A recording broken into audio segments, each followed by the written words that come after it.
Quando era criança, irmãos, antes de meus pais virem como missionários para Portugal, meu pai pastoreava uma igreja grande, numa região chamada Baixada Fluminense, periferia do Rio de Janeiro. Era uma igreja com mais de 1000 membros, tinha um grande templo.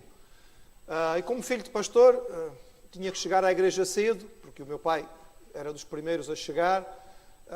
E à entrada do templo tinha uma escadaria muito grande dos dois lados. E eu gostava de ficar naquela parte de cima, enquanto observava as pessoas que se aproximavam. Era muito interessante notar que, à medida que as pessoas estavam vindo, algo era bem claro de se perceber. Os crentes que se aproximavam e que se chegavam para assistir ao culto, todos vinham com a Bíblia na mão. E é uma recordação bonita que tenho da minha infância, de ver famílias inteiras se aproximando da casa de Deus e cada um carregando a sua Bíblia. Houve um tempo em que os cristãos eram chamados de Bíblias. Talvez algum irmão aqui esteja que ainda viveu nesta época, porque a igreja dominante achava que a Bíblia não devia ser lida. Recordo-me nos Açores de ter um senhor padre na freguesia onde eu morava, que anunciava a toda a gente que não devia ler a Bíblia, porque ler a Bíblia deixava as pessoas malucas.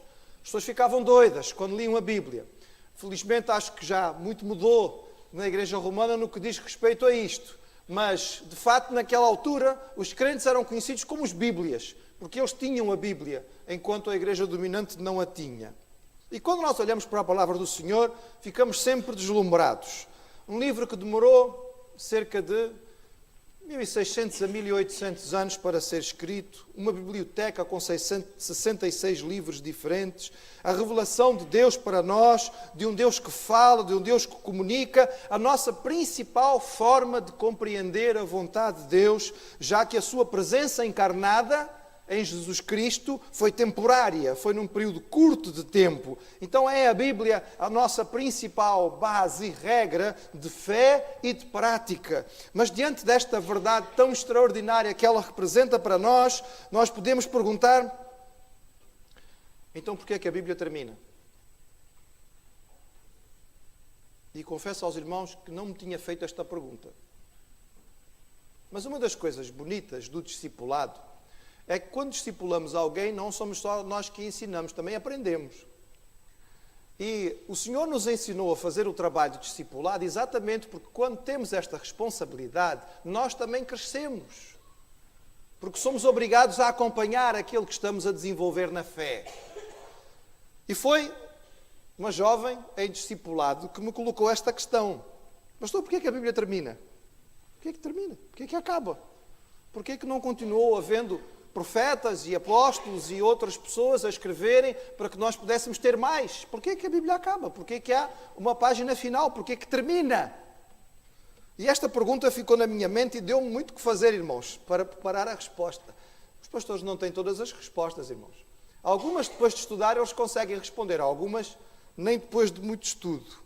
E esta pergunta, ela, longe de ser irrelevante, é uma pergunta central, irmãos, porque ela está na base de uma das questões muito significativas para nós, que é a autoridade das Escrituras, a autoridade da palavra. Nós defendemos a nossa fé unicamente com base na Bíblia, na palavra de Deus. A Escritura é para nós uma revelação direta e especial de Deus para o homem, a nossa principal fonte de entendimento de Deus. Mas nós vivemos num mundo que cada vez mais olha para esta afirmação com dúvida, com ceticismo. Nós vivemos num mundo que cada vez mais olha para a Bíblia apenas como um livro velho, que tem valor histórico e cultural, nada mais do que isto.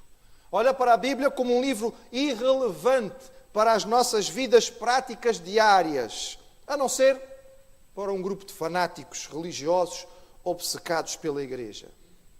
E nós temos então que olhar para a palavra e responder com aquilo que nós encontramos dentro das suas afirmações.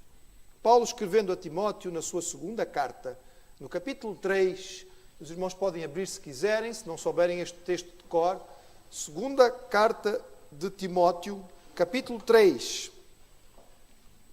nós encontramos uma das afirmações categóricas que a palavra contém a respeito de si mesma. E Paulo diz assim, 2 Timóteo 3, versículos 16 e 17.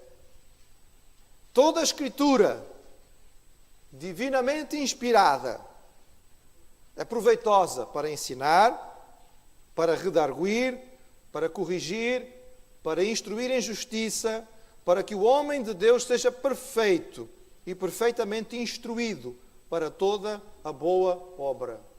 Toda a Escritura divinamente inspirada.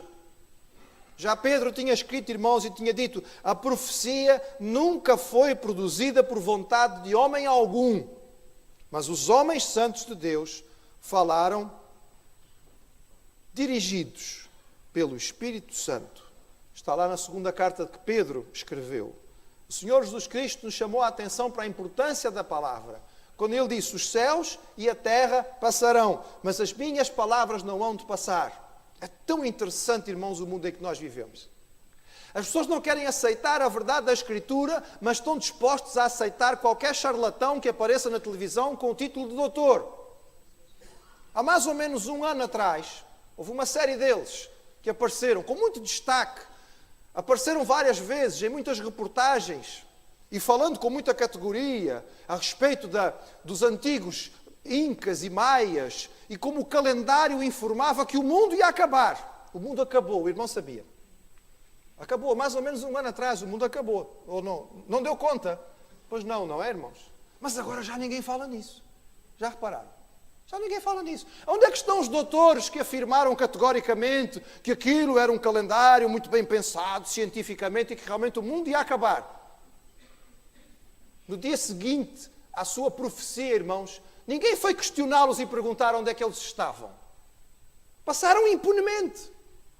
Mas nós queremos confiar na palavra do Senhor, que ao longo dos séculos tem-se provado segura e tem-nos dado segurança, mas as pessoas não querem. Mas então, irmãos, como é que nós podemos entender que esta revelação tão extraordinária sobre a qual nós temos a nossa base terminou? Porquê que terminou? Porquê que a Bíblia termina? E para isso nós temos que olhar brevemente para aquilo que a própria palavra nos ensina a respeito da revelação, irmãos. Temos que começar pelo próprio conceito da revelação de Deus. A revelação de Deus era algo necessário. Não tínhamos como conhecer a Deus se Ele não se revelasse a nós.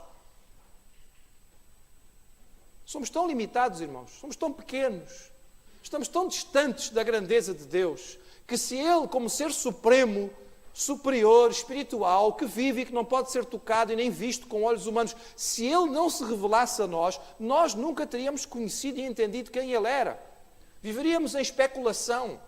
Então a revelação que nós temos nas nossas mãos, a palavra escrita que nós temos nas nossas mãos, é uma revelação necessária. Nós precisávamos dela para podermos conhecer a Deus. Ela nos permite saber quem Deus é.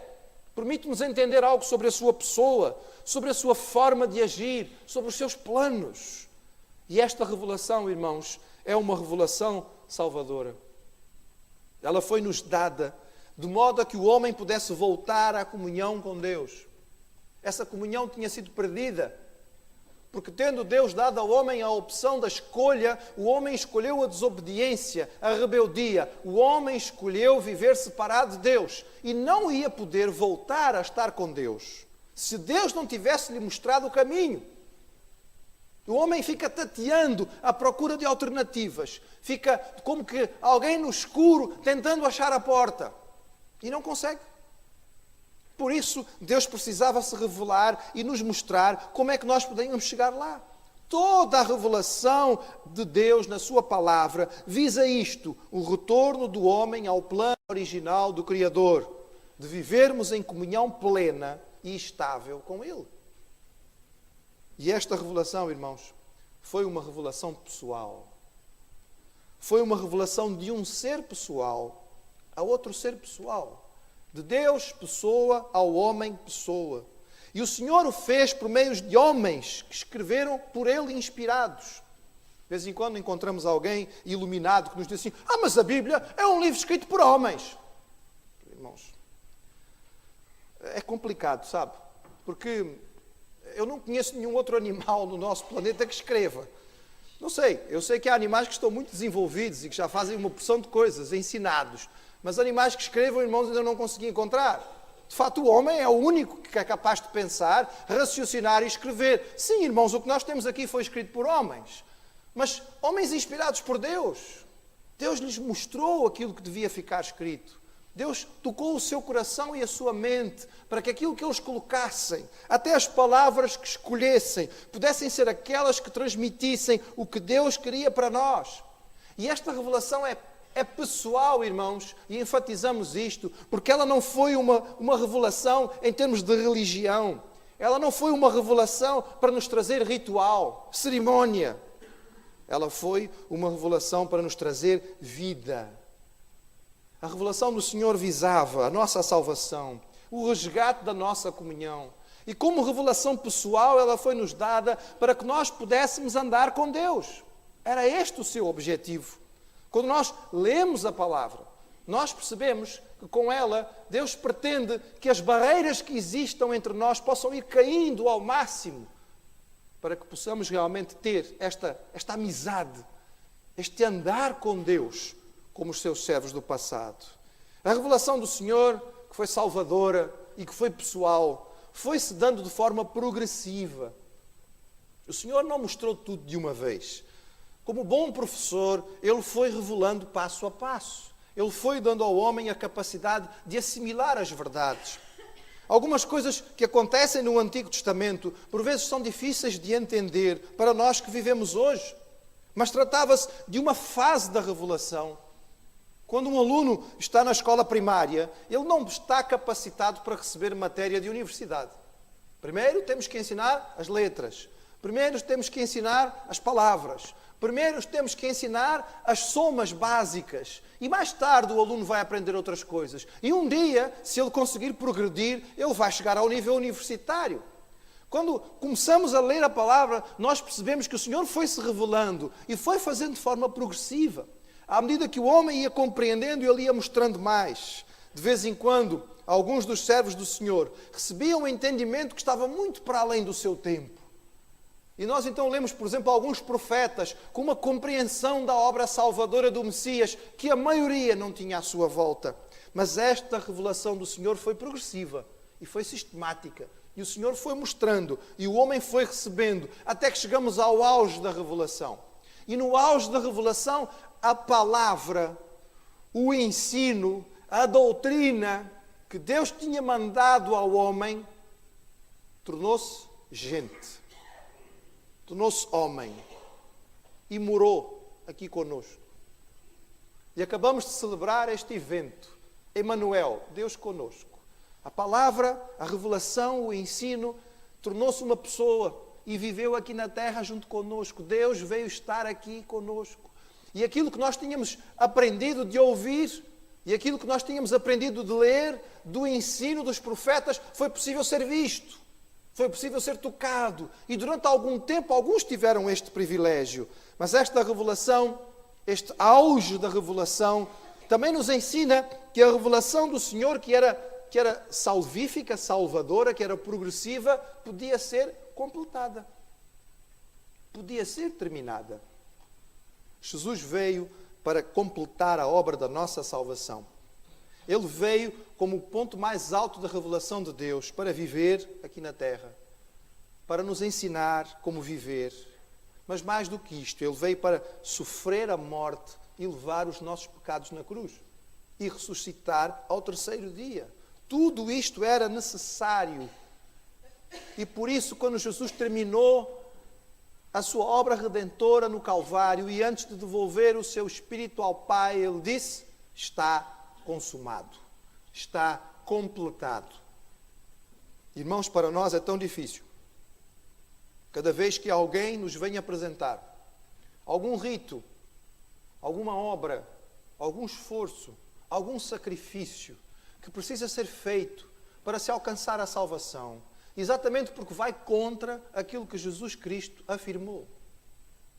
Cada vez que alguém acredita que precisa de sofrer alguma coisa, ou que precisa de fazer algum sacrifício, para poder obter a salvação, está dizendo que o sacrifício de Jesus na cruz não foi suficiente. Que a sua morte não chegou. Que quando Jesus disse, está consumado, no fundo ele não sabia o que estava a dizer. E para nós, irmãos, isto é blasfémia. E para nós isso é heresia. E para nós isso vai contrário a tudo que é a base da nossa fé. Jesus completou de forma cabal a obra para a nossa salvação.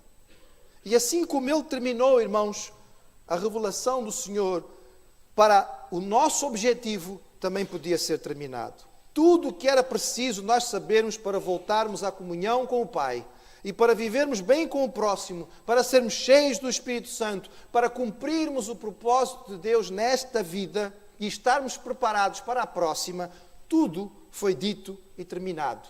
É por isso que a Bíblia terminou. É muito provável, irmãos, que os escritores que Deus inspirou para o texto sagrado não pudessem perceber claramente aquilo que estava acontecendo. Quando olhamos para os escritos de Moisés, dos profetas, dos que escreveram os evangelhos, do apóstolo Paulo, talvez nós possamos pensar neles como aquela bordadeira que está debruçada sobre o bordado e debruçada sobre aquela parte do bordado que está a fazer. E enquanto está ali a fazer aqueles pontos, a sua atenção concentrada ao máximo naquela pequena parte do bordado, que de repente é muito grande.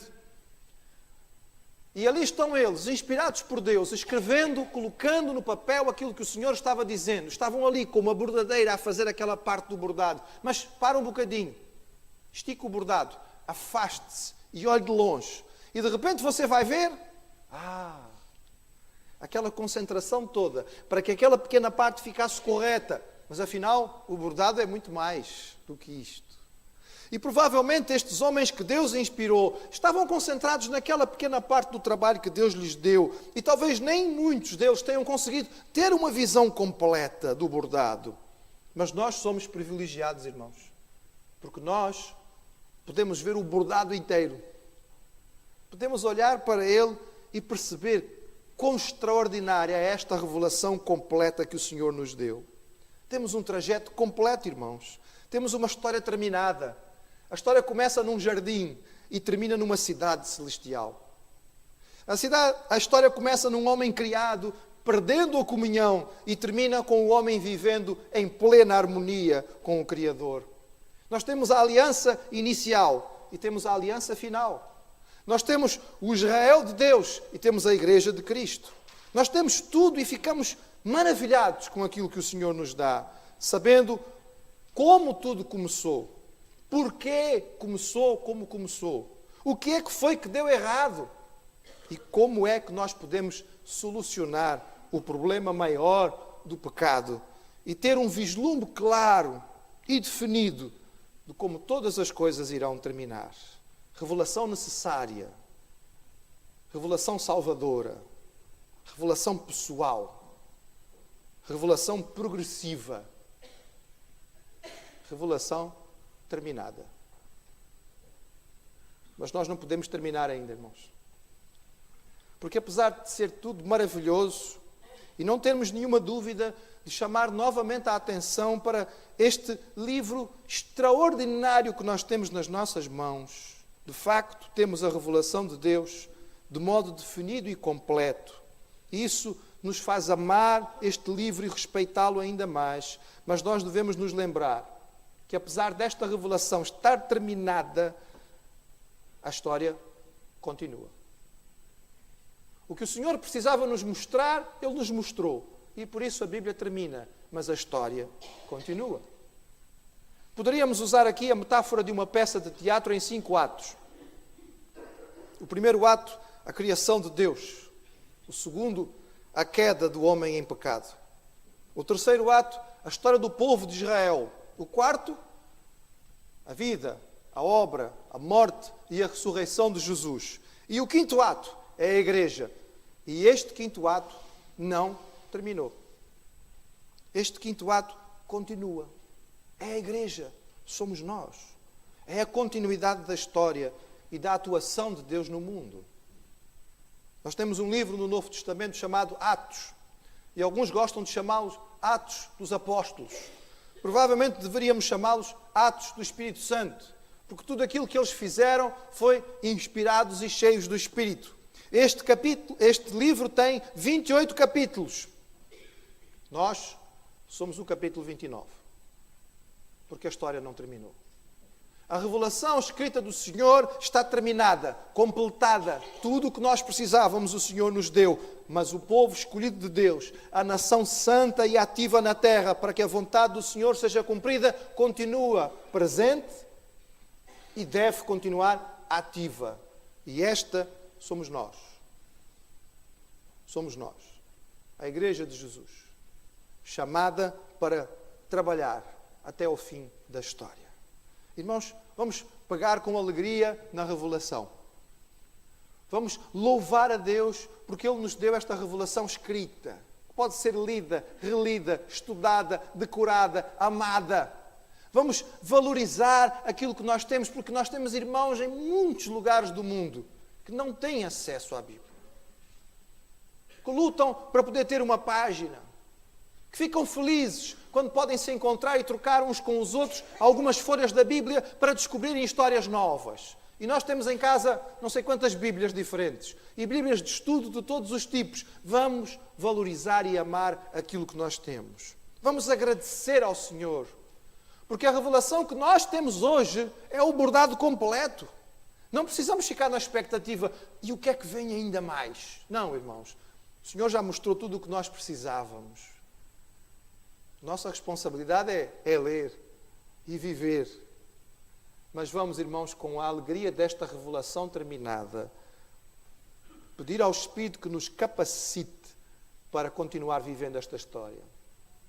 Para sermos a continuidade dos atos do Espírito Santo hoje. Atos do Espírito Santo em Lisboa. Atos do Espírito Santo onde o Senhor quiser nos levar para a sua honra e para a sua glória. Amém?